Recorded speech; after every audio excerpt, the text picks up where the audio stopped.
Studio breaking news just hit the timeline, and trust me, this isn't just another industry feud. It's betrayal, political flip-flops, and soul-selling scandals. Buckle up, because Jaguar Wright just broke her silence, and it's not pretty. In a story that's lighting Twitter, TikTok, and YouTube on fire, soul singer and whistleblower Jaguar Wright just dropped BOMBS on none other than Nicki Minaj. And what she said has fans divided, the barbs shook, and insiders whispering that a storm is brewing inside the industry. Police car light, Nicki Minaj is no longer one of us. She turned MAGA and sold her soul for power, control, and a White House invite. That's a direct quote from Jaguar's shocking IG Live that just surfaced. And she didn't stop there. From alleged leaked DMs between Nicki and a former Trump advisor, to a mysterious sold document that fans say might be proof Nicki traded loyalty for legacy. This drama has more twists than a love and hip-hop reunion episode. Collision screenshots are circulating, fans are split, and industry sources say this is just the tip of the iceberg. And y'all, when we say the receipts are wild, we mean Nicki in her red MAGA hat meeting with Roger Stone, wild. Eyes, but that's not even the craziest part, because after Jaguar's explosive accusations, Nicki clapped back, and let's just say, Twitter hasn't slept since. So grab your popcorn and stay with us, because in this deep dive, we're uncovering the MAGA connection no one saw coming, eyes, the hidden document that could change everything, scroll, fan wars, family betrayal, and sold souls, broken heart. You won't believe how deep this goes. Let me tell you something the blogs ain't telling you. The streets know, the whisper's been loud, but nobody's had the guts to say it on record. Until now. Because a new witness, one who was never on any paperwork, never mentioned in any report, and never interviewed by the cops, just came forward with a story that could shake the entire foundation of the King Von case. And what they're claiming changes everything. This witness says they saw the whole thing that night, the shots, the moments before, the energy, the setup. And they're claiming that what we saw on that grainy surveillance footage was only part of the truth. The real story, much darker, much deeper, and way more personal. Let's take it back. Atlanta, November 6, 2020. Monaco Hookah Lounge. Everyone remembers the viral video. King Von stepping out that black SUV, walking up on Quando Rondo, throwing a punch, and then chaos. Seconds later, Lil Tim jumps out the whip, shots ring out, and Von is hit. Bleeding, hurried into another car. Rushed to the hospital, pronounced dead shortly after. Self-defense, they said. Open and shut, they said. But what if someone was watching the whole thing from the shadows? And what if they were ready to talk now? Meet Z, we're gonna call them that because if their real name gets out, it could be dangerous. Z was at Monaco that night, not as a fan, not as part of a crew. They worked next door, late shift, doing inventory at the back of the kitchen. But Z wasn't inside when the shots went off. They were on a smoke break in the alley between the lounge and the business next door. And according to Z, they saw something nobody else has mentioned. Not the police, not the media, not even Von's own circle. There was a man in a gray hoodie. He wasn't with Quando or Von. He came out the back just before Von showed up. Looked like he was texting. He saw Von arrive. He backed up behind the SUV. And when Von started walking, that's when he disappeared behind the car. Z says they thought it was just some club staff, but when they saw the aftermath on the news the next morning, their heart dropped, because Z remembered something else. Right before the shots, I heard someone say, "He on go now, it's time." Real low, like they ain't wanna be heard. They didn't recognize the voice, but now, years later, they can't forget it. Z stayed quiet all this time. They moved out of Atlanta just months after. Never said anything publicly. But recently, after seeing the wave of TikToks, the Reddit theories, and Von's sister, Kayla B, posting cryptic stuff again, Z decided to DM a small drill news page anonymously. They sent 3 messages. One read, "Y'all talking theories, I was there. I seen that boy in the hoodie." They included a blurry photo from their camera roll, a time-stamped image of the alley at 2:59 m, about 10 minutes before Von arrived. In the corner of the image, a figure can be seen standing near a dumpster, wearing a gray hoodie. This might be the missing person fans have speculated about for years. Now here's where it gets wilder. The page that posted ZSDM, taken down within 24 hours. Account suspended. No warning. Then another page tried to repost the image and got a takedown notice claiming privacy violations. But the picture didn't show a face, just a silhouette. So why the silence? Why the strikes? Unless someone doesn't want this angle being exposed. And remember that gray hoodie. Multiple fans on Reddit dug up security cam angles from another business near Monaco, footage that was quietly leaked in 2021 but dismissed. In the corner of the parking lot, a man in a gray hoodie is seen moving toward the black SUV before Vaughn even exits his vehicle. He doesn't interact with Quando, he doesn't talk to Vaughn, he walks toward the shadows. And then he's gone. Could this be the same person Z saw? Now let's talk about motive. Z says they didn't know the players that night, but a few weeks after the incident, they got a visit at their old job. Two men in all black, no badges, no names. They asked weird questions. Not what did you see? But you didn't happen to be outside when anything happened, right? You didn't have your phone on, right? Z says they lied, said they weren't even working that night. The men left, never came back, but something about the interaction left Z shaken. And now, after watching the narrative spin over and over again online, they feel guilty. Like maybe they should have said something sooner. But what happens if this is real? What if there was a third party that night? Someone not on Vaughn's side, not on Quando's side, but there to observe or worse, initiate. Theories are now spiraling. What if Vaughn was walked into a trap? What if the altercation was meant to escalate? What if Lil Tim firing wasn't the first move, but the expected one? And remember, we've heard before, even from Quando himself, that the situation escalated faster than expected. But what if it did? What if it escalated exactly as planned? Back to Z, they say they've gone on record now. They sent a longer statement to two indie blogs. One was brave enough to post snippets. In it, Z writes, "I'm not claiming I know who set what up. I just know what I saw. I know that man in the hoodie wasn't reacting. He was watching, like he knew what was about to happen." They also say, "After the shots, I saw someone run down the side of the alley. Not Tim, someone else. Out the back, hoodie off, phone to ear." That escape route, never covered in any police report, never caught on the mainstream footage, never even mentioned until now. And guess who posted a random, now-deleted tweet days after Vaughn's death saying, "Always got eyes in the cut, always playing chess." Posted by a now-deactivated account linked to an Atlanta street figure loosely tied to multiple camps. It got no traction at the time, but fans dug it up and are now connecting it to the gray hoodie sighting. Let's not forget how quiet everything went after Vaughn's death. Quando stopped doing shows. Lil Tim got low. OTF moved strange. Everyone claimed trauma, claimed peace, but maybe it was something else. Maybe everybody knew there was more to that night than anyone was saying. And now, the truth might finally be bleeding out. Because with Z stepping forward, with pictures, timestamps, and a first-hand statement, and the internet doing what it does best, the case just cracked wide open again. And if that third man in the hoodie is ever identified, it could flip everything. So now you know about Z, the kitchen worker, the alley witness, the one who saw the man in the gray hoodie standing in the shadows before Vaughn even got out the truck. But that wasn't the only thing that happened that night, because there was also an Instagram Live, one that started right after the shots rang out and ended just 10 minutes later. Nobody paid attention to it at the time. It wasn't trending. It didn't make the blogs. But what if I told you that Live might have captured audio from the alley? And even worse, what if the person filming it wasn't supposed to be there at all? Let's get into it. Atlanta, November 6, 2020. It's 3:04 a.m. The scene is still fresh. Sirens are screaming, chaos, people running in all directions. In the middle of it, an Instagram Live pops up. The account is private, only a few hundred followers. The name? At Bando Yungan 77. What we see is blurry, but clear enough to know what's happening. The phone's pointed at the street behind Monaco Lounge. No narration, just background noise. Voices.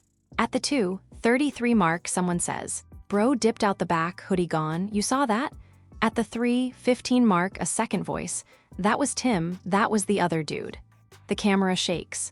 The guy filming says, "Y'all ain't seen what I seen. This S*** deep." Then the live ends. Nobody caught it. Not that night. Not for weeks. But one person, a viewer with screen record software running, saved the video to their files and never deleted it.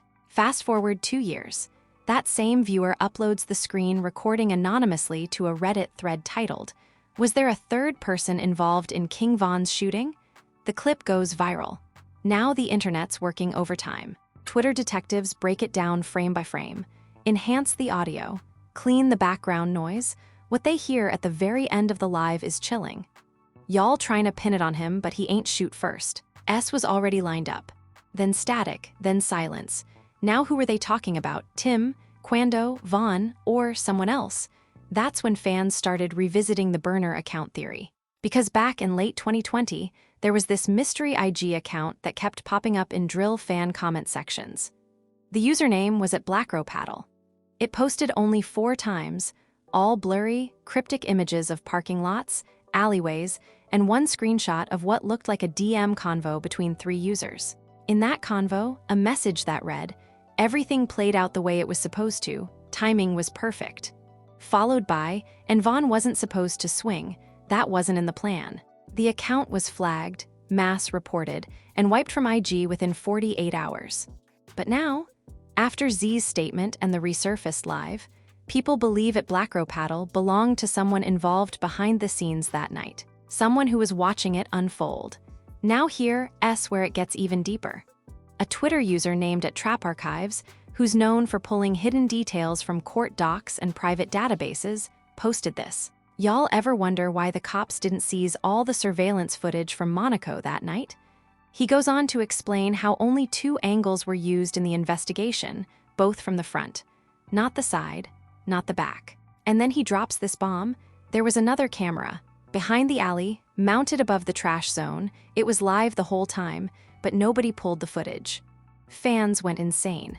Commenters started tagging the Atlanta PD, calling for the footage to be released. But the tweet was deleted hours later. The user went silent. No new post since.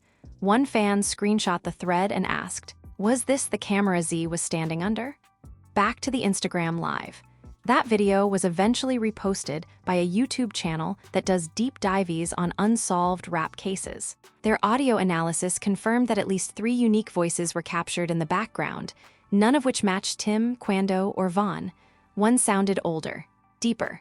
One kept whispering, "Chill, chill." The third one, calm, confident. "Let it go, that's it, let it go." And at the very end, just before the video cuts, you hear, "Walk, don't run." Fans are convinced this was a play, and someone gave the order. At the same time all this is unfolding online, someone unexpected joins the conversation. Von's ex-girlfriend, Asian Doll.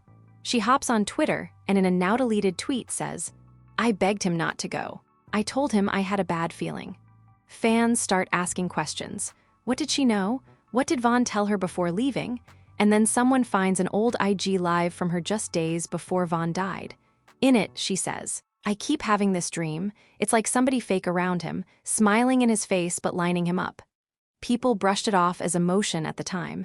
But now, they're watching it differently. Another twist. Kayla B., Von's sister, goes live and gets into a heated back and forth with a viewer in the comments. The person accuses her of knowing more than she's saying. Kayla snaps, "You think I'd still be here if I knew who did it? I know what they told him that night. I know who called him." The chat goes wild. Fans start posting theories. Who called Von that night? Was it someone trying to lure him into that parking lot, or someone trying to warn him away? Then a DM leaks, allegedly from a fake page tied to someone in Von's crew. The message says, "The call wasn't from Quando, it was from someone Von trusted. They told him it was cool. That's why he stepped first." Now it's all lining up. Von didn't walk up expecting violence. He walked up thinking it was handled. But someone, maybe multiple someones, knew different. Here, where the emotion starts boiling over. An unreleased voice note from Von's cousin leaks through a Reddit Dropbox link. It's short, only 25 seconds. But in it, he's venting. Heavy. "Man, I told bro not to go there without security. I told him this wasn't right, but he ain't wanna look scared. That's what hurt me. He really thought it was straight." The pain in his voice, undeniable. I don't care what no camera show, this was bigger than that fight. So what do we have now? A kitchen witness who saw a mysterious man in a gray hoodie. A resurfaced IG live that captured 3 voices no one can identify.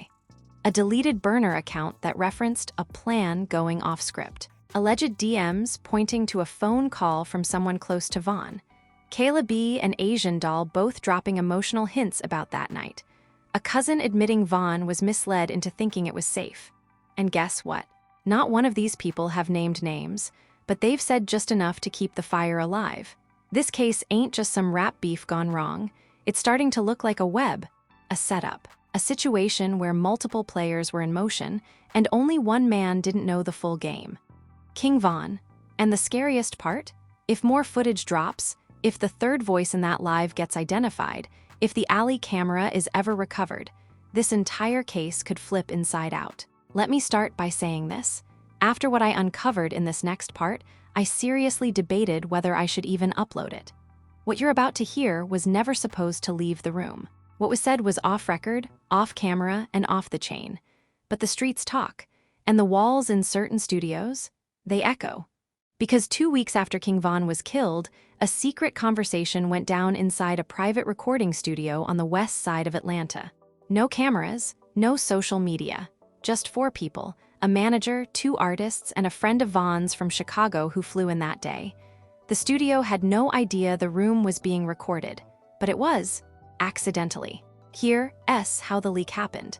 The engineer running the session that night had been doing side work for an indie YouTube music doc channel. He'd been gathering background audio for a project on Southern trap culture. Left a mic live during the session by mistake. He didn't realize it had picked up the full convo until months later when he was scrubbing through old files. And when he heard what they said, he saved it, locked it, sat on it for years. Until recently, that's when he sent a portion of it, about 4 minutes, to a trusted blog under strict anonymity. Now let's break it down. In the clip, the names are never said out loud, but the voices, easily recognizable to people familiar with the scene. The Atlanta accent, the cadence, the energy. One voice is calm, the other is nervous. Then a third one cuts in emotional. That third voice sounds like he's choking back tears. I told them N***S not to let Von pull up like that. No piece, no detail, not even a heads up. That S* was sloppy. Another responds, it wasn't supposed to happen that night, bro. That's the truth. They moved too fast. The plan was to line it up in Houston, not ATL. Then silence. Then someone says, and Von ain't even know? Like, they didn't tell him nothing? Reply, they told him it was chill. They told him it was press, not pressure. Press, not pressure. As in optics, not beef, a fake link-up, a calm meetup, until it was. That clip alone has fans going insane. YouTube detectives enhanced the audio. Reddit users matched voices to interviews. Twitter went into meltdown mode. And now, there's a theory floating around that might be the most painful twist yet. Von was invited to the club under false pretenses. They told him it was a photo op, something to control the narrative. But someone else from Quando's side was told something else, that if it popped off, it would be justified, documented, defensible. And now we get to the missing file. Back in 2021, Quando Rondo's team issued takedown strikes on dozens of pages that posted raw angles from the shooting. But according to a deleted post from an editor at a drill news site, they made one critical mistake. They forgot to scrub a clip from a dash cam. A parked car on the far end of the street caught a reverse angle of the commotion. The footage is blurry but shows 3 major things. A person in a gray hoodie standing still, watching. Von approaching, not aggressively, but calmly, hands by his side. A second figure near the SUV whispering to someone before the punch. That footage was emailed to a local blog as a tip, then yanked offline within hours. The person who had it? Gone. The file? Scrubbed from the blog. The YouTube reupload? Copyright strike in under an hour. But guess what? One Reddit user saved it, and they've been slowly releasing stills from the video. One image shows a man holding a phone to his ear just seconds before the scuffle. Another shows Von stepping forward, not lunging, walking. That's crucial, because prosecutors leaned on the idea that Von came in hot. But if this clip is real, he was calm, misinformed, and walking into a setup. Another shocker, a manager affiliated with Quando's label was spotted in Houston 2 days before Von arrived there. They weren't there for a show. They weren't seen at any known events. but their card was used at a rooftop hotel the same night Quando left town. Fans believe the conversation about Vaughn's appearance at Monaco started in that room. So y'all just trying to press him, but let it look casual. He won't see it coming. As long as he swings first, we good legally, right? That last line, a quote pulled from a text leak dropped by a burner account allegedly connected to a woman who once worked event security in ATL. Again, all unconfirmed, but way too detailed to ignore. Now here's where betrayal hits hardest. That Chicago friend in the studio, the one who sounded like he wanted to cry, he also said this. I saw the texts, bro. I saw them, the morning of, they was joking about the outfit he should wear. Talkin' 'bout make it clean, we need photos after. Man, I shoulda pulled up myself. That's what crushed fans. Because it confirms something nobody wanted to believe, Vaughn was unaware. He was being styled for a moment that was never going to be peaceful. Let's pause. Vaughn had enemies, that was no secret, but inside that circle, he felt protected, loyal, and now the facts stacking up show that someone, or multiple someones, fed him lies. Told him the night was smooth, told him Quando was down to talk, told him the cameras would show unity, but behind the scenes, it was pressure. It was manipulation. It was a trap with too many moving parts. And when Vaughn threw that punch, everything activated. One more twist. The studio conversation mentioned money being moved before the fight. I heard they fronted the wire already, before the night even started. Somebody got paid, a label dude, not an artist. That suggests what fans have feared for years, that a corporate figure may have greenlit the situation to control headlines, boost traction, or kill tension before it spread to the mainstream press. Vaughn was becoming powerful, loud, unfiltered, and some folks in suits, they don't like wild cards. Let's bring it all together. We now have an accidental recording confirming someone knew Vaughn was walking into danger. A deleted file showing he approached calmly, not ready to fight. A burner account leak confirming the plan was discussed beforehand. A manager's Houston hotel stay during the days of negotiation. Texts hyping Vaughn's look for a photo-ready moment that was never meant to happen. Money moved before the night even began. And still, not one person has come forward. No one's claimed responsibility. Everyone is still playing silent. But the evidence won't stay quiet forever. If you've been following every detail, every voice note, every clip and confession, you already know, this case is no longer about what the public saw on camera. It's about what happened behind the scenes. In the alley, in the studio, in the silence, in the lies, but now we reach the part of the story that's not just shocking, it's emotional. We're diving into what happened after the shooting, not the court hearings, not the blog breakdowns, but the private fallout. The text Vaughn received but didn't respond to. The confrontation at his private memorial that cracked OTF down the middle. And the last conversation Vaughn had with someone who may have been trying to save him. Let's start with that final message. It came from someone close, not a crew member, not a label person, but someone he trusted on a personal level. We'll call him T, Chicago native, known in the city. Not loud on social media, but connected. Old friend. According to a series of leaked iMessages sent to an ex-OTF affiliate, T texted Vaughn at 3 p.m. on the night of the shooting. Bro, I don't like the way this looking. The energy off. Shorty in the gray hoodie been moving funny all week. Don't pull up Dolo, please. Vaughn never replied. The read receipts were on. The message was marked read 6 p.m., just over an hour before shots rang out. Now, here's where things get heavier. T later told a friend in a now viral recorded phone convo, I ain't even expect a reply. Just wanted him to pause. To wait, even 10 minutes. But that's Vaughn. Once he locked in, it was done. He also said this, I ain't think they'd really move on him like that, but the way they had that parking lot set up, that wasn't random. That was geometry. Geometry, as in positioning, placement, planning, not beef, not accident, execution. Let's talk about the memorial, not the big event, not the videos fans posted crying outside the venue. We're talking about the small, private memorial held 2 weeks later in a hidden location on the south side.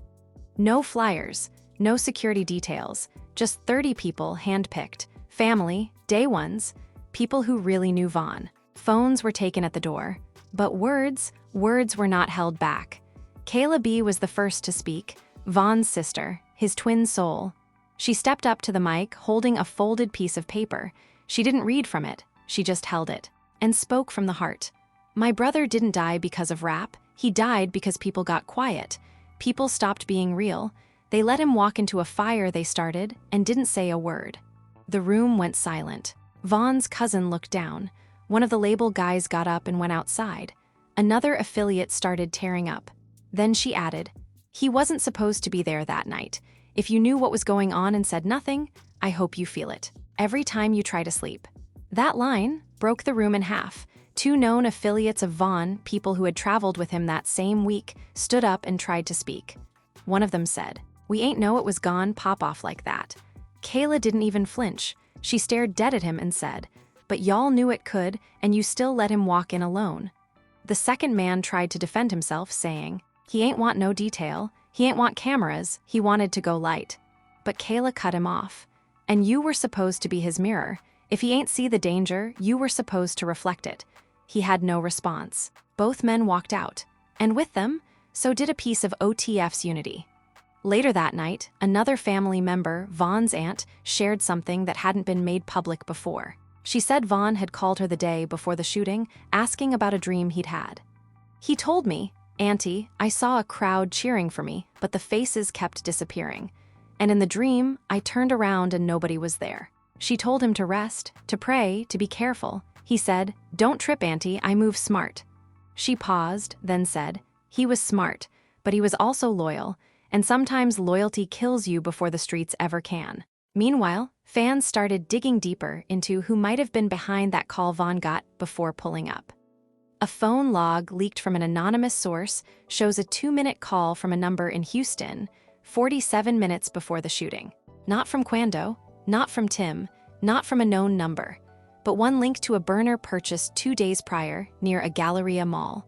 That number has since been deactivated, but call record experts traced it to a cell tower near a hotel Vaughn had stayed at in Houston the week before. Let that sink in. Was the call bait? Was it a "yo, it's cool" pull-up setup? We may never know, but the timing is undeniable. To make things worse, someone anonymously sent Kayla B a screenshot of that call log with the note, "Check the Houston trip." That's where it started. She posted a black screen on IG hours later with the caption, "They really played with his life." Here's the part that hurts the most. Vaughn believed the people around him. He trusted them to read the room, to check the temp, to tell him when the vibe was off. But nobody stopped him. Nobody pulled him back. Nobody made the call, and now too many of those people are acting like they didn't know. But the truth, they knew. In an unreleased interview that was filmed months before his death, one that just recently surfaced, Vaughn was asked, "What's your biggest fear now that you're on top?" He paused, looked off camera, then said, "Being surrounded and still alone." That clip has been reposted thousands of times in the past few days, and every time, the comments read the same: he felt it. He knew. Long live Vaughn. So what now? We've got a witness who saw a mystery man in a hoodie lurking in the alley, a voice note confirming the night was orchestrated, a burner phone call sent from Houston Moments, before the murder text messages from a friend trying to warn him, ignored a private memorial where loyalty got exposed in front of family, and a sister who refuses to let the truth die silent. This ain't conspiracy. This ain't clout chasing. This is betrayal, in slow motion, played out through silence, fear, and fake loyalty. Now that you've heard it all, from the alley witness to the studio confession, the burner phone call from Houston, and the emotional eruption at Vaughn's private memorial, we gotta ask the realest question of them all. Who failed King Vaughn? Was it the so-called brothers who let him walk into Monaco with no real protection? Was it the industry insiders who saw the play being made but stayed quiet to protect their position? Was it the labels, the lawyers, the people who always claim it's deeper than rap but disappear when it gets too deep? Or was it all of us, the fans, for not asking these questions sooner? Because what we've shown you across all 4 parts isn't gossip. It's not theory, it's a pattern of silence, a pattern of betrayal, a pattern of people who knew but said nothing. Now we're turning it over to you. Fire, do you believe Vaughn was set up? Fire, who do you think made the call? Fire, should Kayla B name names? Fire, and do you think that final text could have saved his life? Jump in the comments right now. We're reading everything. Tag your favorite hip-hop YouTuber. Tag someone from the scene who needs to hear this. And if you're sitting on real receipts, now's the time. Like this video if you think Vaughn still deserves justice. Subscribe if you believe truth always finds its way out, no matter how long it takes. And hit that bell, 'cause we're not stopping. Eyes and up next, leaked autopsy notes. A hospital worker just said the report we saw was altered. Yeah, the cover-up might have started way before the courtroom. We're going deeper. Long live King Von, Dove Broken, stay dangerous. Long live King Von, Dove Broken, stay dangerous.